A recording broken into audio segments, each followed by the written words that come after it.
Basi sawa, mimi wache niondoke. Sawa.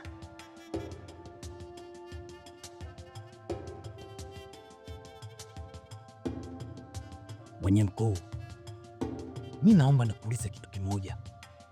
Ni kwa nini umemua yule kijana pasipokuwa na kosa la aina yoyote?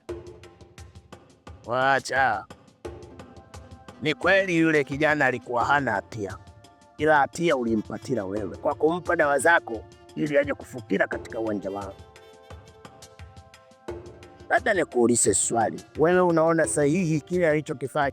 Natambua ndo Danka, ndo yeye. Mimi nakujua vizuri sana. Thamani yako kwenye kichwa chako kukusanya uchawi wote umiliki wewe. Hii ilianza baba yako, si wewe.